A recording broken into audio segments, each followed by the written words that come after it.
এই দুনিয়ার কামিয়াবি আর সফলতা কিভাবে অর্জন করা যায়?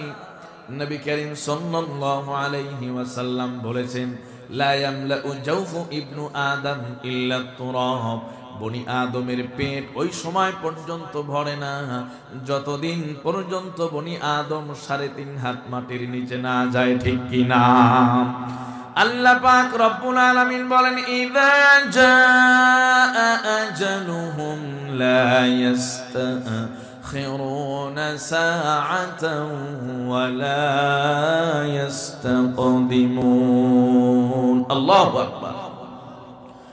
আল্লাহ পাক রব্বুল আলামিন বলেন, গোলাম, এই যে দুনিয়ার সফলতার পেছনে সময় দিতে দিতে তোমার হায়াতটা তুমি শেষ করে ফেলছো, তোমার জীবনটাকে তুমি শেষ করে দিচ্ছ।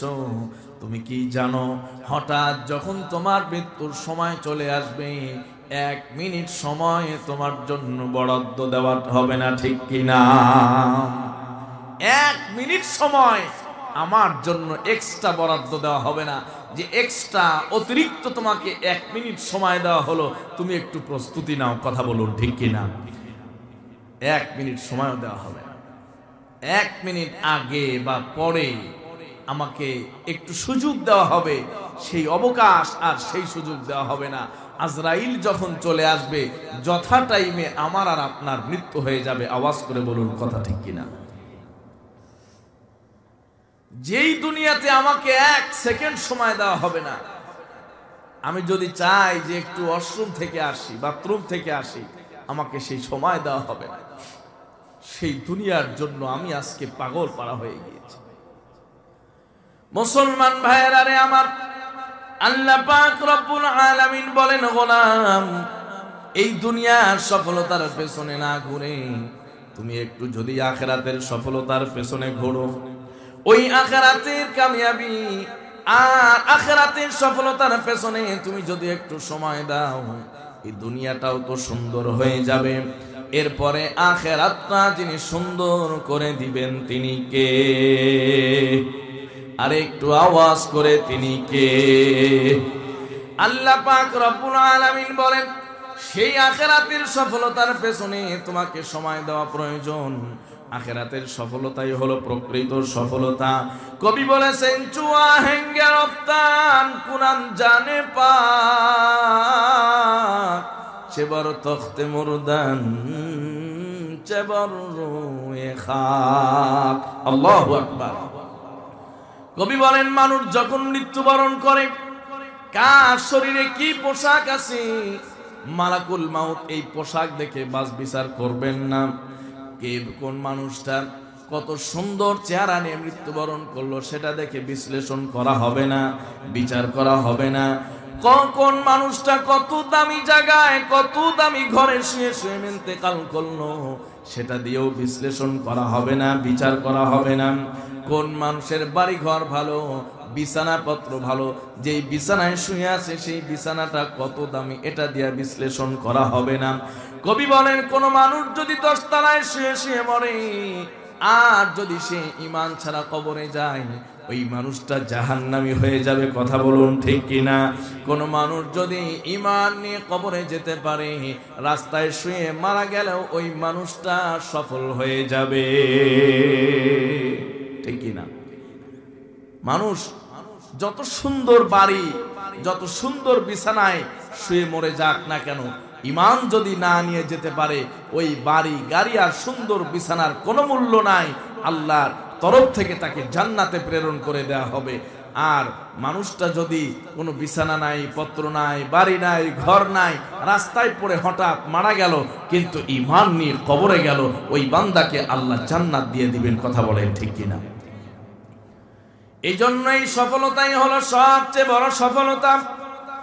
যদি কোনো গোলাম ঈমান নিয়ে কবরে যেতে পারে, যদি কোনো বান্দা ভালো নেক আমল করে আখিরাতের প্রস্তুতি নিয়ে, জান্নাতের প্রস্তুতি নিয়ে কবরের মধ্যে যেতে পারে, ওই মানুষটাই দুনিয়ার জীবনেও যেমনটা সফল হয়ে যায়।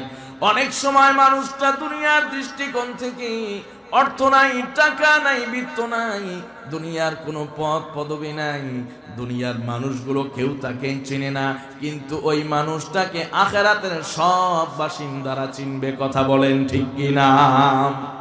এই দুনিয়াতে সেই মানুষটাকে কেউ দাম দেয় না, কেউ চিনে না, কেউ ইজ্জত দেয় না, কেউ সম্মান করে না, কিন্তু আল্লাহ পাক রব্বুল আলামিন তার আদালতে ওই মানুষটাই সবচেয়ে বড় দামি হয়ে যাবে। এই দুনিয়ার মানুষ তো বিচার করে পোশাক দেখে, টাকা পয়সা দেখে, চেহারা দেখে, কিন্তু আল্লাহ বিচার করবেন ঈমান দেখে। কথা বলুন ঠিক কিনা? মুসলমান ভাইয়েরা রে আমার, এজন্য আল্লাহ পাক রব্বুল আলামিন বলেন, গোলাম, এই দুনিয়ার সফলতার চাইতে সেই আখিরাতের সফলতার দাম কম না বেশি? আর একটু আওয়াজ করে বলেন, কম না বেশি? এই দুনিয়ার সফলতার চাইতে আখিরাতের সফলতার দাম অনেক বেশি। এই দুনিয়াতে তুমি যদি বড় গাড়ি বাড়ির মালিক নাও হতে পারো, কিন্তু আল্লাহকে সিজদা দিতে ভুলো না। কথা বলেন ঠিক কিনা?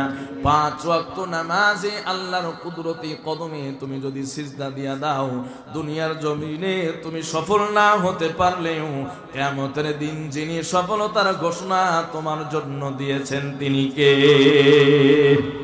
মুসলমান ভাইয়েরা আমার, আল্লাহ পাক রব্বুল আলামিন বলেন, গোলাম, সেই আখিরাতের সফলতার জন্য চেষ্টা করো, মুজাহাদা করো। ওই আখিরাতের সফলতাই হলো আসল সফলতা। দুনিয়ার এই সফলতাগুলোর তেমন কোনো মূল্য নাই। দুনিয়াতে একভাবে তোমার জীবন চলে যাবে, আখিরাতের সফলতা এখন কিভাবে পাওয়া যাবে?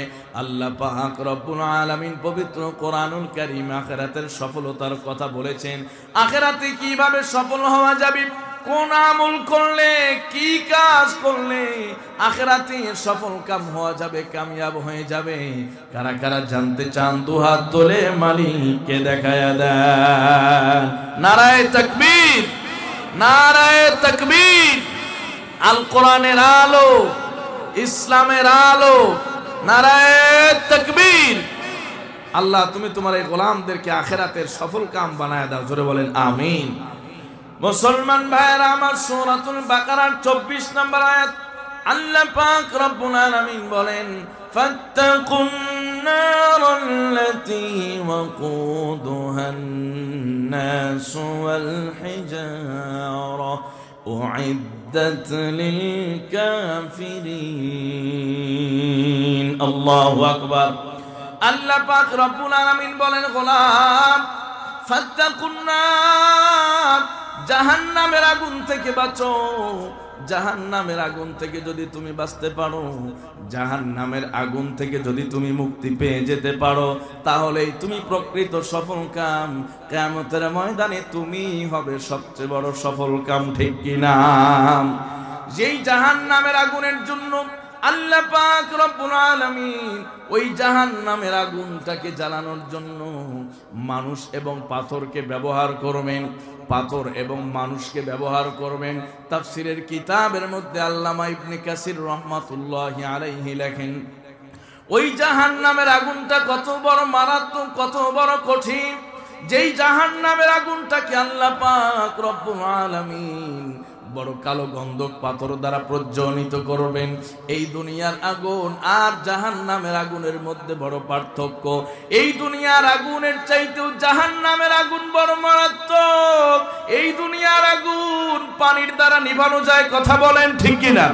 এই দুনিয়ার আগুন বাতাস দ্বারা নিভানো যায়, এই দুনিয়ার আগুনটা পানি দ্বারা নিভানো যায়, কিন্তু জাহান্নামের আগুন দুনিয়ার কোনো বাতাস দ্বারা নিভানো যাবে না। এই দুনিয়ার যত সাগর আছে, মহাসাগর আছে, এই দুনিয়াতে যত নদী নালা আছে, খাল বিল আছে, এই সব পানিগুলোকে একত্রিত করে যদি জাহান্নামের উপরে নিক্ষেপ করে দেওয়া হয়, খোদার কসম করে বলি জাহান্নামের আগুন কিন্তু ওই সময় নিভবে না। শুধু তাই নয়, এই জাহান্নামের আগুন যদি আপনি বাতাস প্রবল বেগে প্রবাহিত প্রবাহিত করেন, এরপরেও সেই জাহান্নামের আগুনটা নিভবে না। আল্লাহ পাক রব্বুল আলামিন সেই জাহান্নামের আগুনের মধ্যে কত মারাত্মক পাওয়ার দিয়েছেন। মুসলমান ভাইরা আমার, সেই জাহান্নামের আগুন, এই দুনিয়ার আগুন যেই জায়গায় লাগে শরীরের ওই জায়গায় জ্বলে পড়ে যায়, কিন্তু জাহান্নামের আগুনটা যেই জায়গায় লাগবে সর্বপ্রথম মানুষের কলিজার মধ্যে আঘাত করবে। নাউযুবিল্লাহ। আল্লাহ পাক রব্বুল আলামিন বলেন, ফাত্তাকুন নারাল্লাতী ওয়াকুদুহান নাসু ওয়াল হিজারা উইদ্দাত লিল কাফিরিন।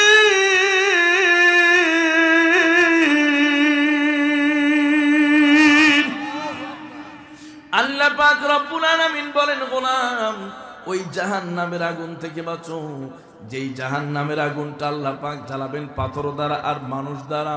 তাফসীরের কিতাবের মধ্যে লেখা হয় মানুষ দ্বারা আগুন জ্বালানো হবে। এর ব্যাখ্যা কি? যে মানুষকে আল্লাহ পাক রব্বুল আলামিন এত বেশি জ্বালাবেন, এত বেশি জ্বালাবেন, মানুষ জ্বলতে জ্বলতে অঙ্গার হয়ে যাবে। এত বেশি মানুষ জ্বলবে, এত বেশি মানুষ পুড়বে, এত বেশি মানুষ জ্বলবে, কেমন যেন মনে হবে স্বয়ং ওই মানুষের দ্বারা আল্লাহ পাক জাহান্নামের আগুনটাকে জ্বালিয়ে দিয়েছেন। মুসলমান ভাইরা আমার, নবী করিম সাল্লাল্লাহু আলাইহি ওয়াসাল্লাম একবার বসে আছেন, হঠাৎ নবীজির কাছে জিবরিল চলে আসলেন। জোরে বলেন আল্লাহু আকবার। হযরতে জিবরিল আলাইহিস সালাতু ওয়াস সালাম নবীজির কাছে চলে আসছেন। নবীজির কাছে আসার পরে নবীজির সঙ্গে কথাবার্তা শুরু হয়েছে। একটা পর্যায়ে হযরতে জিবরিল বললেন, ইয়া রাসূলুল্লাহ, ইয়া হাবিবাল্লাহ, এই মুহূর্তে আমি জাহান্নামটাকে ঘুরে ঘুরে দেখে আসলাম। এই কথা শোনার পরে নবীজি বললেন, জিবরিল বলো না একটু জাহান্নামে তুমি কি দেখলা, জাহান্নামের কি চিত্রগুলো তুমি দেখলা, ওই জাহান্নামের চিত্রগুলো একটু আমাকে বর্ণনা করে শোনাও। জাহান্নামের 7টা স্তরে কোন জায়গায় কি দেখলা একটু আমাকে বলো না। হযরত জিবরিল আলাইহিস সালাতু ওয়াস সালাম বললেন, ইয়া রাসূলুল্লাহ, ইয়া হাবিবাল্লাহ, জাহান্নামের প্রথম স্তরে আমি কাফের বেঈমানদেরকে দেখলাম, দ্বিতীয় স্তরে আমি মুশরিকদেরকে দেখলাম, তৃতীয় স্তরে আমি আপনি অনেক গুনাহগারদেরকে দেখলাম। এইভাবে এক এক স্তরের বর্ণনা দিয়া শেষ 6 নাম্বার স্তরের বর্ণনা দেওয়ার পর হযরত জিবরিল চুপ করে ফেললেন, আর কোনো কথা বলেন না। হযরত জিবরিলের চেহারার মধ্যে এক ধরনের পরিবর্তন চলে আসছে। নবীজি আমার বললেন, জিবরিল আর কথা বলো না কেন, 6 নাম্বার স্তরের পরে কি দেখলা আমাকে একটু জানাও না। হযরত জিবরিল কোনো কথা বলেন না। বারবার যখন নবীজি আমার বললেন, জিবরিল তুমি কেন কথা বলো না, এরপরে হযরত জিবরিল বললেন, ইয়া রাসূলুল্লাহ, ইয়া হাবিবাল্লাহ, 7 নম্বর স্তরে আপনার কিছু হতভাগা গুনাহগার উম্মতদেরকে দেখতে পেলাম। নাউযুবিল্লাহ। এই কথা শোনার পরে নবীজির মনটা ভীষণ খারাপ হয়ে গেল। যেই নবীজি উম্মতের জন্য তায়েফের ময়দানে দান্দাত শহীদ করে দিলেন, শরীরের রক্ত ঝরায়া দিলেন, নিজের জীবনটাকে বাজি রেখে ঈমান ইসলাম প্রতিষ্ঠা করে গেলেন। নবীজি আমার বলেন, জিবরিল জাহান্নামের 17 স্তরে তুমি কাদেরকে দেখলা? জিবরিল বলেন, ইয়া রাসূলুল্লাহ, ইয়া হাবিবাল্লাহ, আমি আপনার কিছু হতভাগা গুনাহগার উম্মতদেরকে দেখতে পাইলাম। সঙ্গে সঙ্গে জিবরিলের সঙ্গে আলোচনা শেষ করে দিলেন। হযরত জিবরিল চলে গেলেন। এরপরে নবীজি আমার দরওয়াজা লাগায় দিলেন। জোরে বলেন সুবহানাল্লাহ।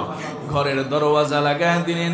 ঘরের দরওয়াজা লাগানোর পর নবীজি আমার নামাজের সিজদায় লুটে পড়লেন। নামাজের সিজদার মধ্যে লুটে আল্লাহর কাছে রুনাজারি করা শুরু করে দিলেন, মালিক, যেই উম্মতদেরকে আমি এত মায়া করি, এত মহাব্বত করি, ভালোবাসি, যাদের জন্য আমার এত কষ্ট, দুনিয়ায় এত ত্যাগ, তারা যদি জাহান্নামে যায় আমি রাসূল সহ্য করতে পারবো না। মুনাজাতের মধ্যে রুনাজারি শুরু হয়ে গেছে। একদিন 2 দিন পার হয়ে গেল। নবীজি আমার 5 ওয়াক্ত নামাজের সময় কেবলমাত্র মসজিদে যান আর মসজিদ থেকে ফিরে আসেন। মসজিদ থেকে ফিরে আসার পরে আবার সেই মুসাল্লার মধ্যে দাঁড়িয়ে যান আর নামাজের মধ্যে মধ্যে গিয়া সিজদার মধ্যে কান্নাকাটি করেন। এইভাবে একদিন 2 দিন পার হয়ে 3 দিন যখন পার হয়ে গেল, সাহাবায়ে কেরাম বড় অবাক হয়ে গেলেন, আশ্চর্য হয়ে গেলেন। 3 দিন পর্যন্ত নবীজি কারোর সঙ্গে কোনো কথাবার্তা বলেন না। কারণটা কি?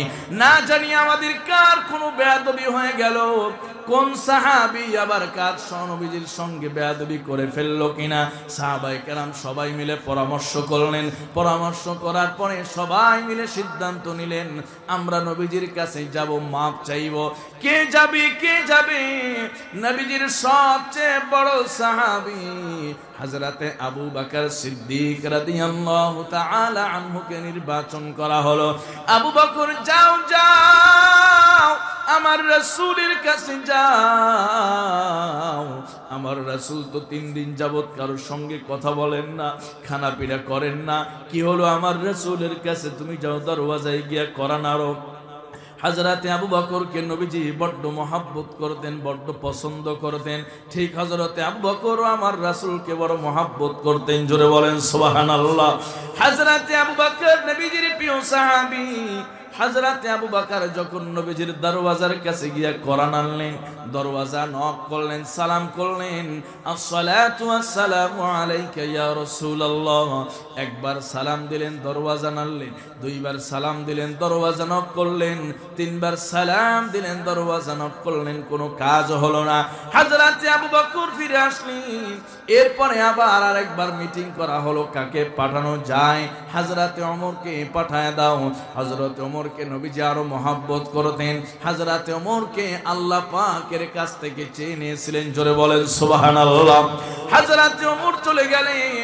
আসসালাতু ওয়াসসালামু আলাইকা ইয়া রাসূলুল্লাহ, আসসালাতু ওয়াসসালামু আলাইকা ইয়া হাবিবাল্লাহ। দরওয়াজায় কোরআন আনলেন। 1 বার 2 বার কোনো আওয়াজ নাই, চলে আসলেন। 3 বার হয়ে গেল, চলে আসলেন। সবাই মিলে আবার পরামর্শ করলেন। এরপরে ওসমানকে পাঠানো হলো, সালমান ফারসিকে পাঠানো হলো, তিনিও ফিরে আসলেন। এরপরে সবাই মিলে পরামর্শ করলেন, হযরতে ফাতেমাতুজ জাহরাকে নিয়ে আসলেন। জোরে বলেন সুবহানাল্লাহ। হযরতে ফাতেমা আসার পরে সালাম দিলেন, আসসালাতু ওয়াসসালামু আলাইকা ইয়া রাসূলুল্লাহ, আসসালাতু ওয়াসসালামু আলাইকা ইয়া আবি। নবীজি আমার 1 বার 2 বার পরে 3য় বার কোরআন আনার সঙ্গে সঙ্গে দরওয়াজা খুলে দেন। আল্লাহু আকবার। নবীজি দরওয়াজা খুলে দিলেন। হযরতে ফাতেমা কান্না করতে করতে বলেন, আব্বাজান 3 দিন হয়ে গেল আপনার সব সাহাবীরা পেরেশান হয়ে আছে, আপনি দরওয়াজা খোলেন না, কারোর সঙ্গে কথা বলেন না, শুধু মসজিদে যান আর আসেন। আপনার কি হয়েছে? নাকি আমরা বেয়াদবি করে ফেলেছি? জোরে বলেন সুবহানাল্লাহ। হযরতে ফাতেমা যখন এই কথা বললেন, নবীজি আমার সংক্ষিপ্ত কথা বলেন, ফাতেমা, আমার উম্মত যদি জাহান্নামে যায়, আমি নবী কিভাবে স্বাভাবিক অবস্থায় থাকতে পারি? জোরে বলেন সুবহানাল্লাহ।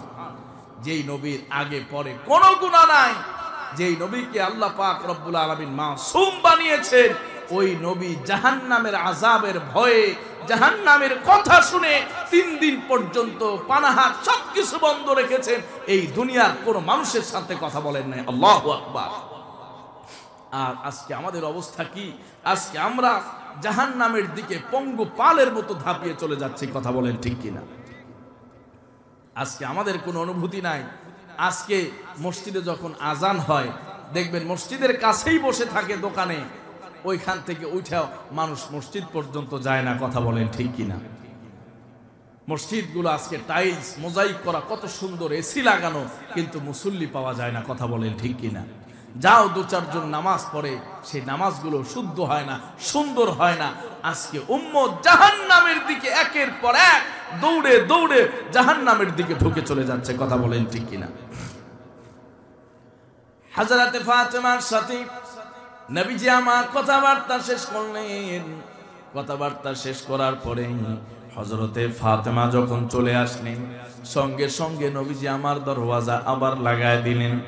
দরওয়াজা লাগানোর পরে আবার যখন আমার রাসূল নামাজের মুসাল্লায় সিজদায় লুটে পড়লেন, আল্লাহ পাক রব্বুল আলামিনের সঙ্গে কথাবার্তা শুরু করে দিলেন।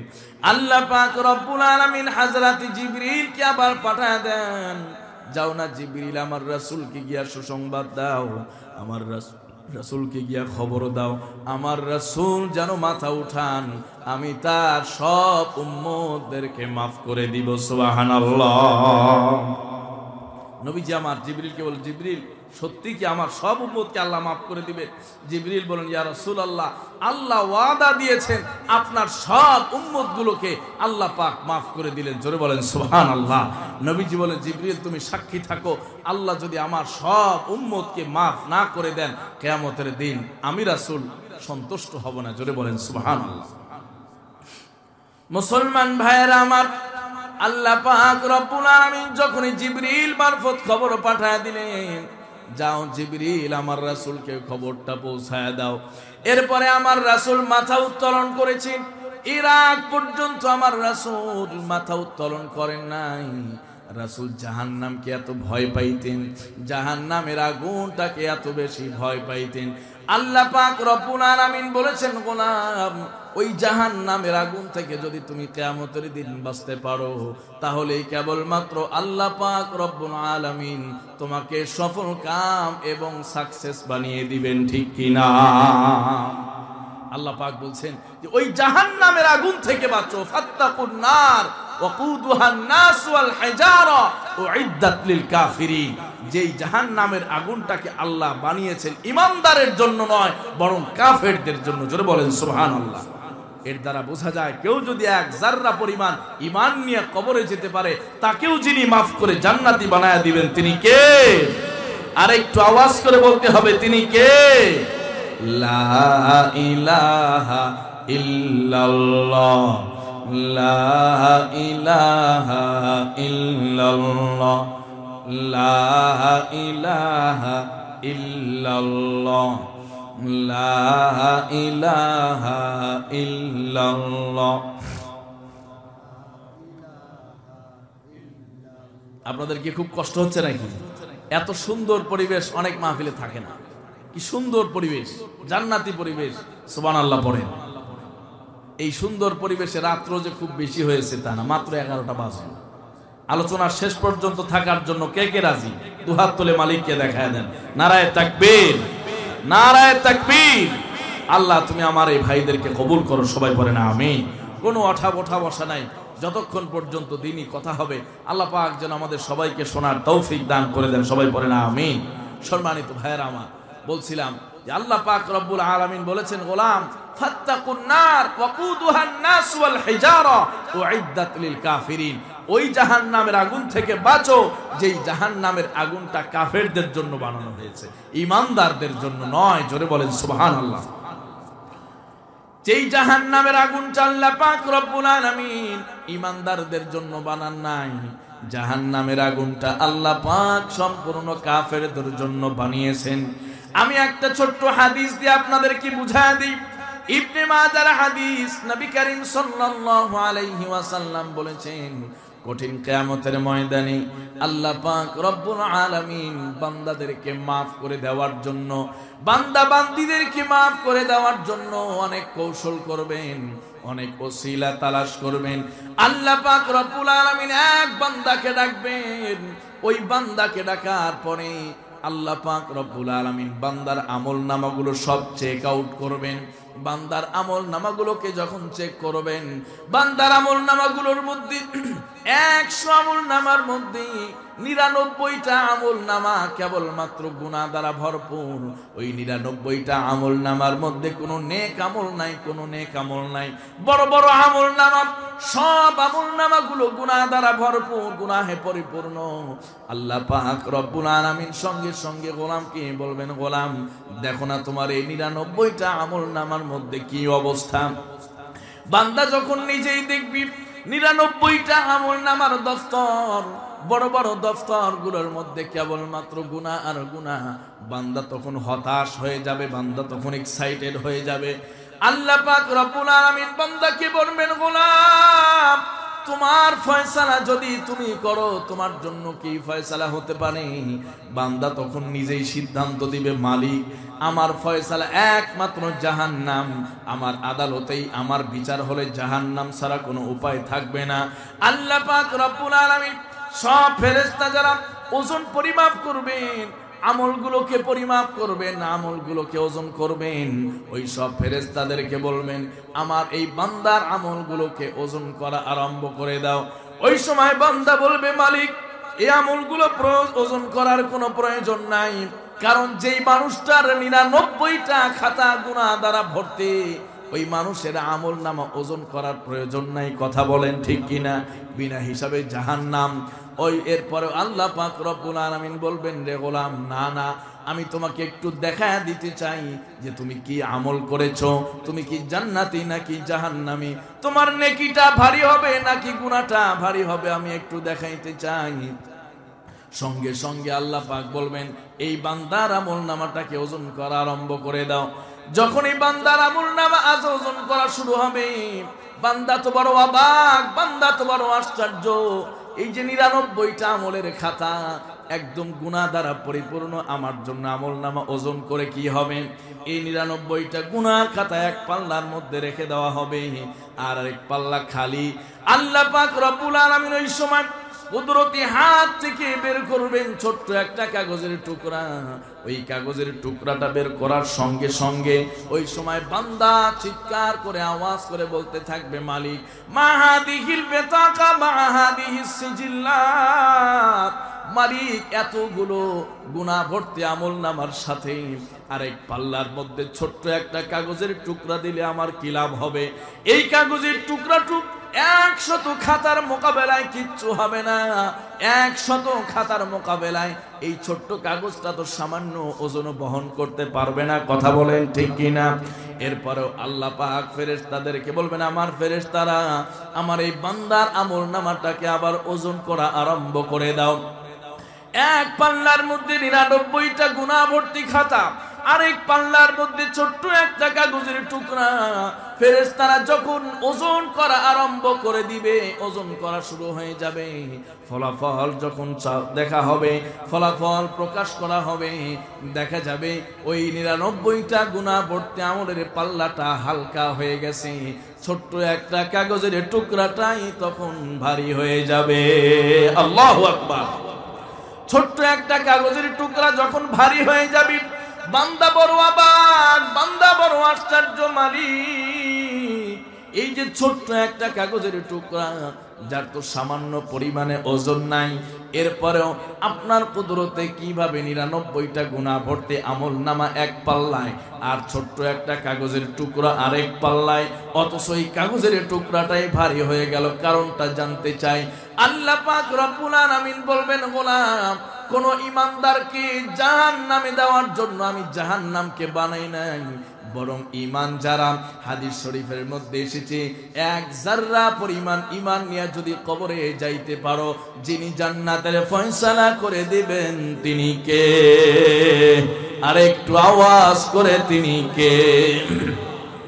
আল্লাহ পাক রব্বুল আলামিন বলবেন গোলাম এক যাররা পরিমাণ ঈমান নিয়ে যদি কোনো গোলাম কবরে যায়, ওই বান্দার জন্য আমি জাহান্নাম হারাম করে দিই। আল্লাহু আকবার।